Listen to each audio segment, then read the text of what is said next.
Welcome to iRacing Rush episode 32. It is finally the week of Daytona.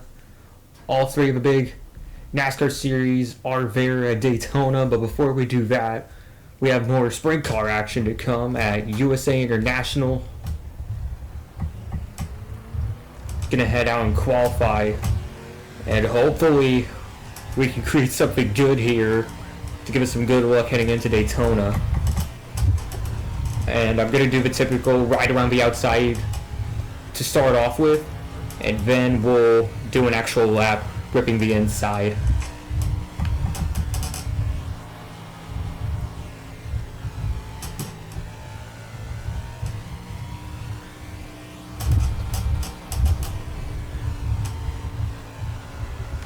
First lap is done. Let's see if this second lap will be any good to us. Josh Pearson on the pole right now. I might have gotten a bit too greedy on the entry there. I was very close to the grass on the inside.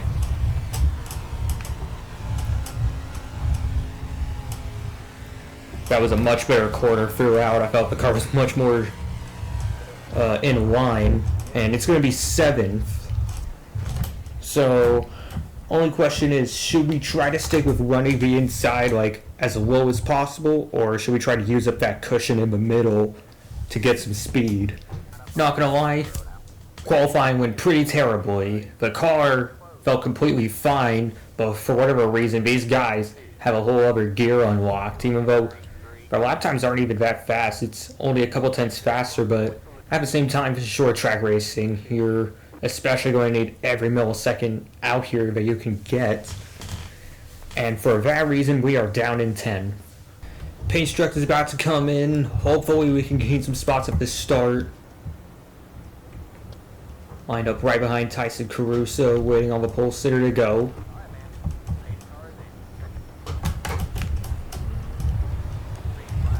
Leader definitely went late, but technically he is allowed to do that, so green flag here in Lakeland.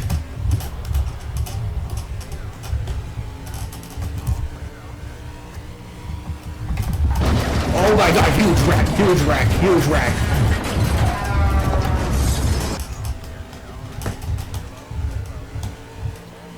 There was definitely some contact involved, but I'm more worried about the damage on this thing. I don't feel any damage, so I guess we can go on as normal.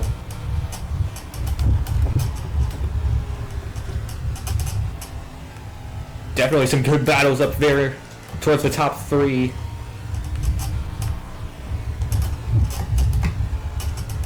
Wonder if we can get involved in that. As long as they keep chipping away at each other, or we should be able to close in. First 5 laps are done. We're going to get a tear off in. No real change in the battle for, what spot is that? 4th between Louis James and Ruth Brende. But they are closing in on 3rd place, whoever that is up there. Definitely going to be weird trying to find a good line because the track is starting to get slick all over again.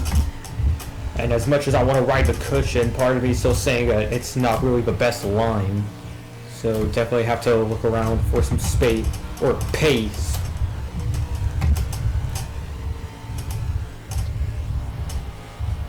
He's going to look low, holding him off for now, but that probably is saying something with the... Oh god. I tried to run a low lane, but he kind of shot down there before I could.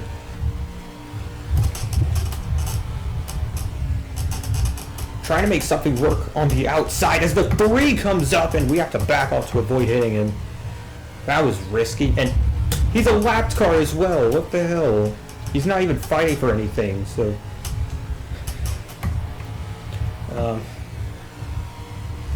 Gonna try again, running the bottom here. But I feel like I have the same pace no matter what line I run. Tear off again, and now he's going to try to get around Aaron, even though he's still a lap down.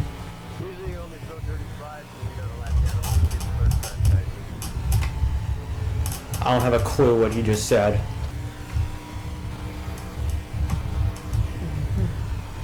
Someone is looking down low in turn 3 and 4. Not gonna work. 6 laps to go here. Nothing is really working trying to close in on Tyson Caruso. It's like we're all stuck in a line here. But we do have a battle for 6 between Robbie and then Aaron Christians. Robbie gets the upper hand for now. Aaron once again looking low, trying to get that spot away. Oh, we might have a 3-way battle on hand as well. I don't know who that is in 5th. Luke Brende. They're closing in on him. And we might have a 3-way battle for the final spot in the top 5. And we have a huge wreck up ahead. And now he's coming back across, more contact. Oh, and he just... Oh my...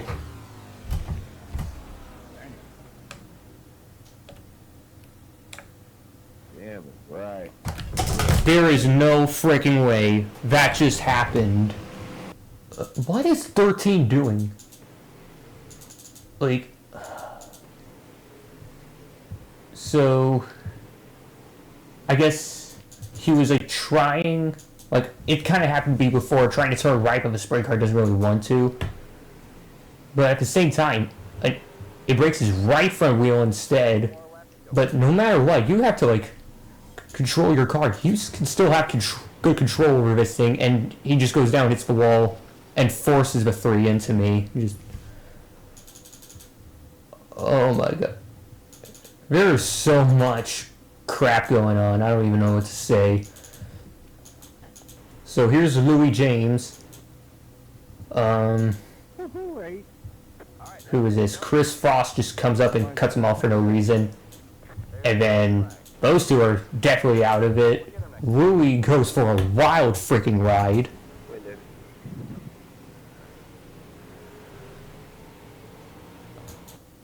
So yeah, what a way to start this episode off. We are now at Daytona, ready to qualify. Hopefully this goes a lot better than the sprint car race at USA International. That was a stupid way to end the race, and I was completely fine with where I was at. It was definitely not a top 5 in any ways, but as long as I was not losing pace, I was completely okay with where I was at. But then that had to frickin' happen.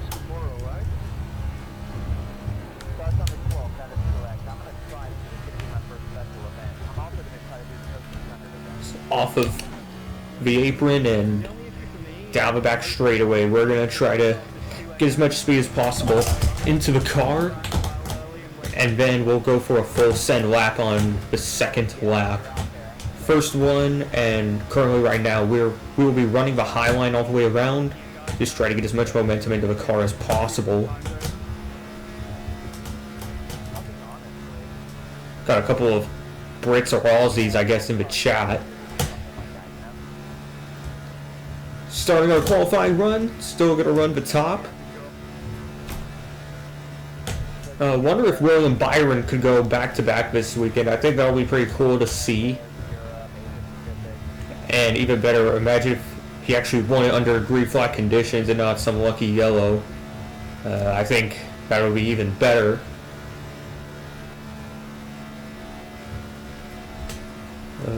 Or will some other big name come in and steal it from him?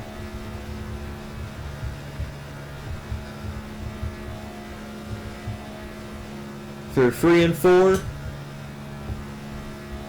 Off the quarter, we will start to run the inside as soon as we enter the tri-oval.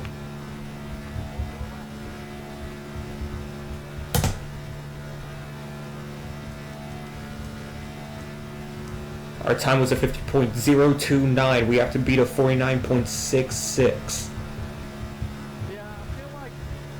Out of 3 and 4, Camden Craft got the pole now at 49.591.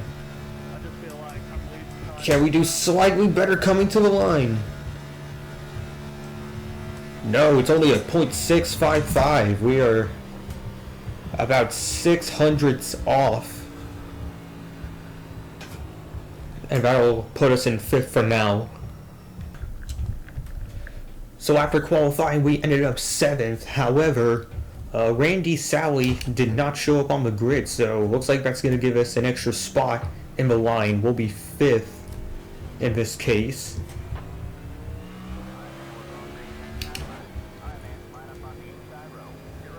So now the question is, which line will have the best run at the start? It could be the inside, it could be the outside. Who knows what's going to happen? Pace cars coming in, ready for the start. Green flag. The flag drops pretty late, but somehow the pole sitter still got a pretty good start.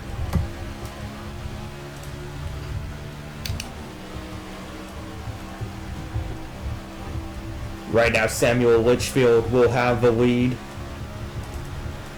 Camden Craft probably asking for some help on the outside.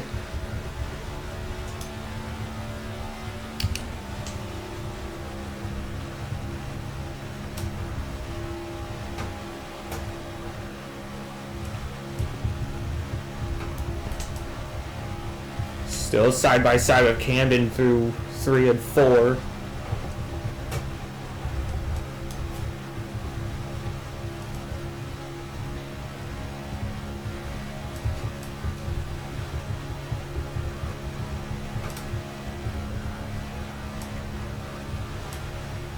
We are now clear into 3rd as long as that outside line doesn't get back going again. Samuel and Simon are the top 2 drivers, both driving Fords. David Soar will be right behind me. Things are going pretty calm right now. Hopefully no one tries to win it within these first 5 laps. That will be an even worse way to end this race. Outside line is gaining some ground again. Bafa Rivet gaining a lot of speed on the high side. We're going to try to counteract that.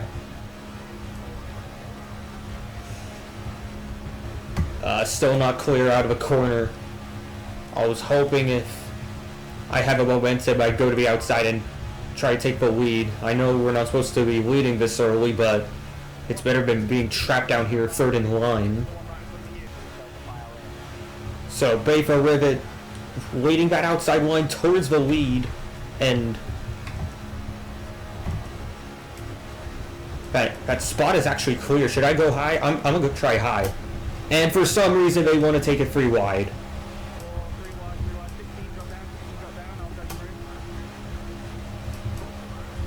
Great, now I'm caught in the middle. And whoever that was on my outside, he hit the wall and he gets turned.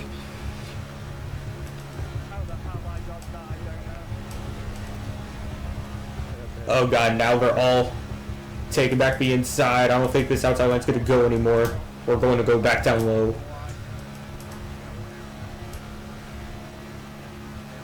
So, because of that, we're now down to 6. Definitely not what we want. What the hell is it Max Seaton doing? Like, did he just try to go on the apron?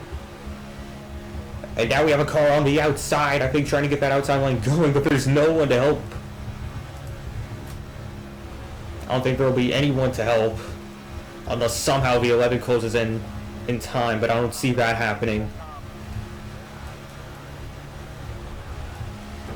Gonna try to get around Samuel. And we do. We are back into the top 5 on lap 7. Whoa, what the heck is the 22 doing?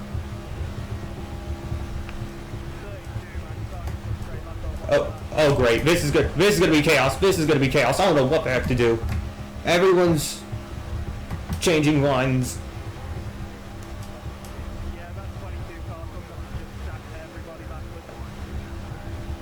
And apparently we're wrecking at turn 1.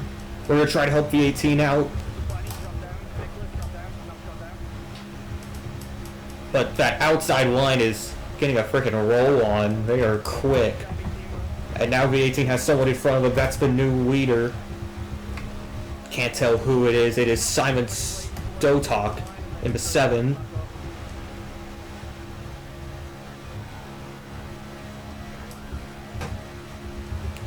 Oh geez, a lap car up here. Hopefully he gets onto the apron in time. I don't want anyone paging us this early.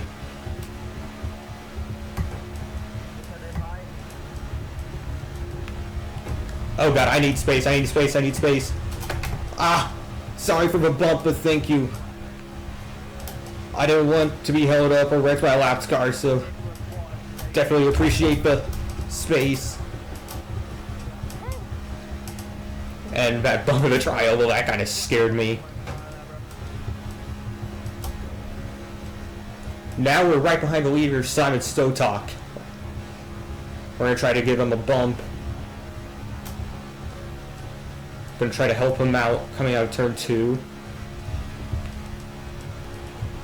So we got around Camden okay. It is still single file for the moment. I could see someone on the outside though behind. He probably wants to get that line going.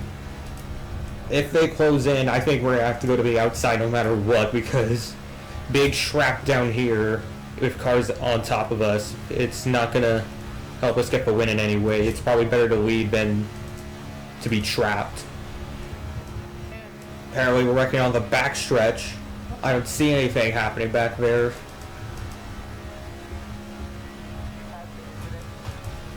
And no caution, so I'm assuming there's not going to be a wreck.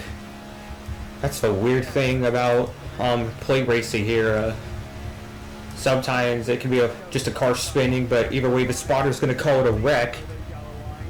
And even then, sometimes there won't even be a caution if they're too low on the apron.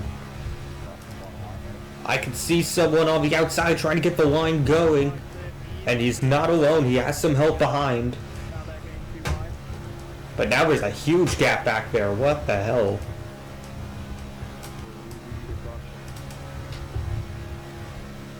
They're probably getting momentum because the 7 isn't sticking to the line.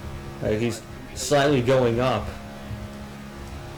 out of the corners. That's not going to really help us. I need the 7 to run that yellow line all the way around.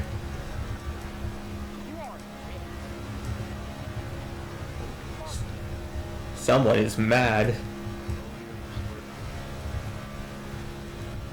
And unfortunately my car is doing that frickin' stalling thing again. I'm full throttle directly into this guy's draft, and it's not closing me in. And the gap back there is still freaking huge. And 7 is going so far out of his line, I need him to run the inside. So I don't know why the 7's doing that.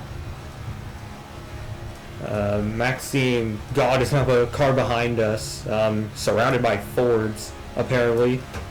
And we will reach halfway. Still running second here at Daytona. Outside line is going again. This might be our chance. Wrecking in 4 though. And now he's gonna go to the inside and not go with me. But I do have help now.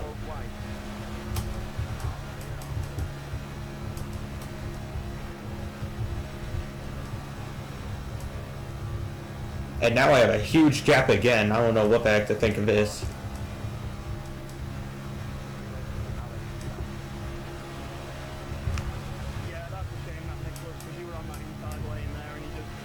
So I didn't know what the heck to do in this case. I don't know what line to pick. I just went to be inside.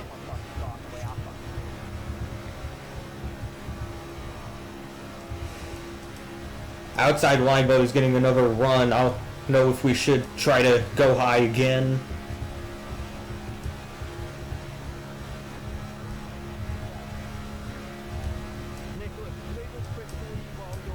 This is such a weird situation because the guys behind, they look like they can't get any advantage over each other. They're still nose to nose and the gap is building up again. I wonder if they're trying to get like a big run.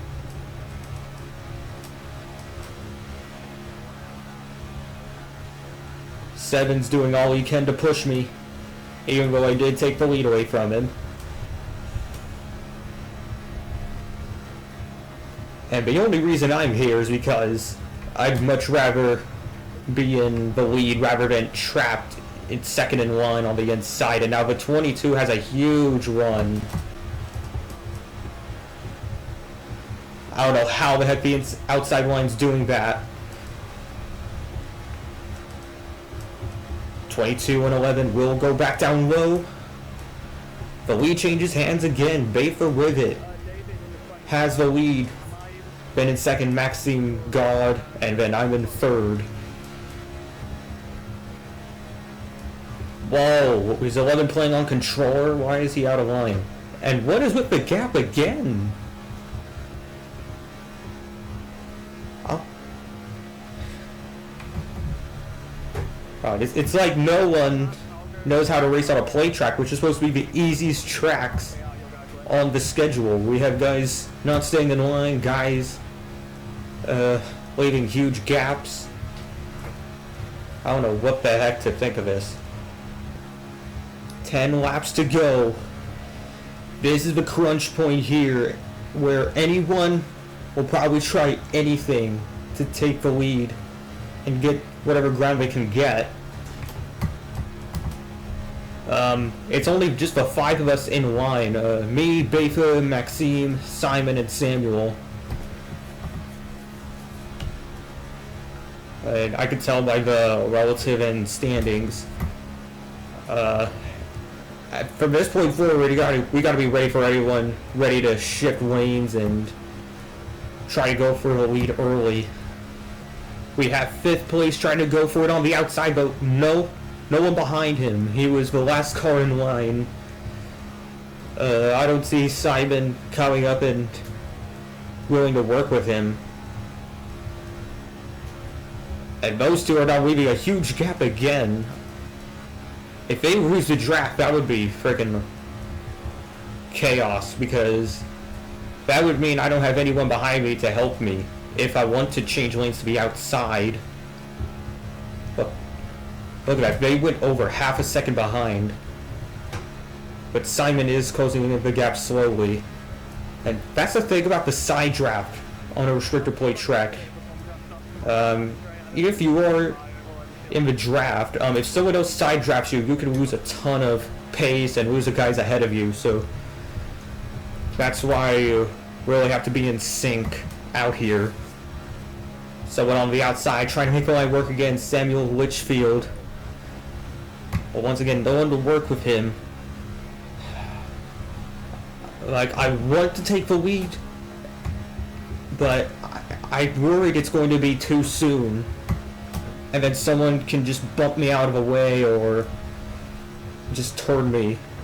And here comes another factor into this whole battle. We have a couple of lapped cars ahead. One of them is Greg Huval in the 3. I don't know if they're going to go on the apron or if we'll have to decide between bottom and top. Navigating around those two pretty easily. Only thing is, what about the 27 up here? He'll go down the apron and let us by. Pretty low on the apron, I'll say. Did he run over the curb? Well, anyways, we're gonna have to really decide here on these final 2 laps. When do we make our move? Will one of these two try to block us and try to hold on to the lead, or will we have some clean air in front? Samuel somehow moves up to 4th.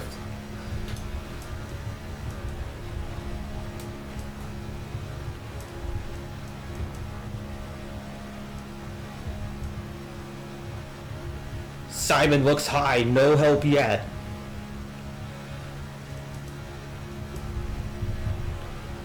I wonder if these guys do running the middle down the back straightaway to like not exactly the middle, but trying to do that in order to block easier. Another thing to worry about as we reach the white flag. The 11 goes high.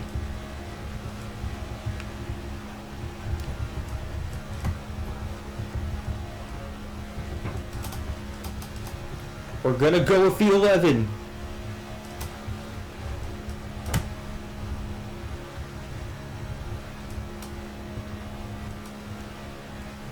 Welcome to the danger zone as me and Maxine are running top 2.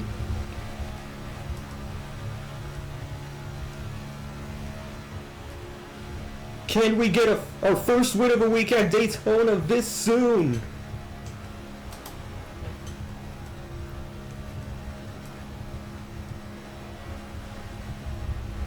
We're going to look high.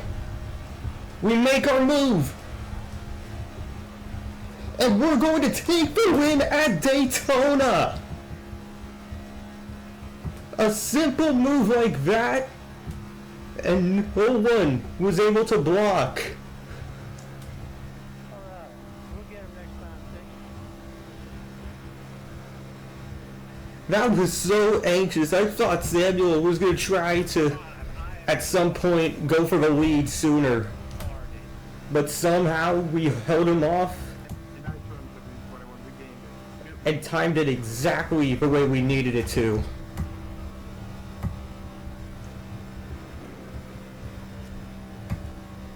So how much I have to employ each rack?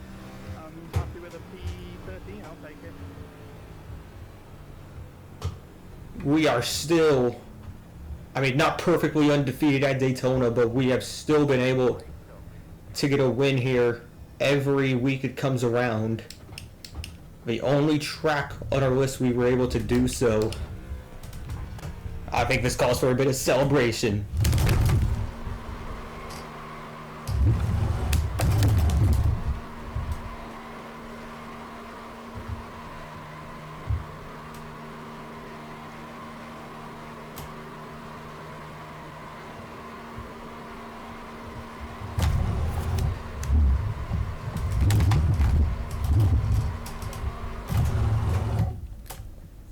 There you have it. Already we get ourselves a win at Daytona. What a way to end off this episode, going from a wreck in sprint cars to an easy victory. If you want to see more iRacing content like this and are excited for Atlanta next week, please like and subscribe. It'll mean a lot to the channel. And I'll see you all another time.